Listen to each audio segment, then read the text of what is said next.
Hi friends, ஷாሎም Dale எல்லாரும் எப்படி இருக்கீங்க? சாட்டர்டேயோடைய மார்னிங் ரொட்டீன் விளாக் தான் பார்த்துட்டு இருக்கீங்க. பிளாக் காஃபி அண்ட் ஹார்லிக்ஸோட டேவா ஆரம்பிச்சு, மதியம் வீட்டுக்கு வந்ததுமே சாப்பிட எண்ணெய் கத்திரிக்காய் செஞ்சுட்டு இருக்கேன். எனக்கு எண்ணெய் கத்திரிக்காய்னா ரொம்ப ரொம்ப பிடிக்கும். சாட்டர்டேஸில் சாப்பிட்றதுன்றது எனக்கு ரொம்ப பிளெஸ்ஸிங்காக ஃபீல் ஆகும்.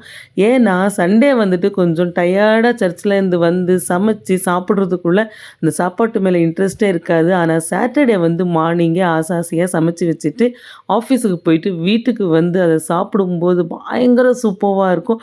சாப்பிட்டு ஒரு 10 நிமிஷம் தூங்கி எந்திரிச்சோன்னா என்னமோ நமக்கு அப்படி ஒரு ரிஃப்ரெஷ்மெண்ட் இருக்கும். இன்றைக்கி நான் எண்ணெய் கத்திரிக்காய் செஞ்சுருக்கேன். பசங்களுக்கு ஸ்நாக்ஸ் மட்டும்தான். அவங்களுக்கு கிரவுண்ட் நட் வந்து வறுத்து கொடுத்துட்டேன். சேமியா உப்புமா செஞ்சேன். சேமியா உப்புமாவுக்கும் அந்த கத்திரிக்காய் குழம்பு போட்டு சாப்பிட்டா பயங்கர டேஸ்டியாக இருந்தது. அந்த கத்திரிக்காவை தனியாக எடுத்து வச்சு சாப்பிடும்போது வேறு லெவல் டேஸ்ட்டுங்க. நீங்களும் கத்திரிக்காவை இப்படி ரசித்து சாப்பிடுவீங்களான்னு கமெண்ட் பண்ணுங்கள். தேங்க்ஸ் ஃபார் வாட்சிங்.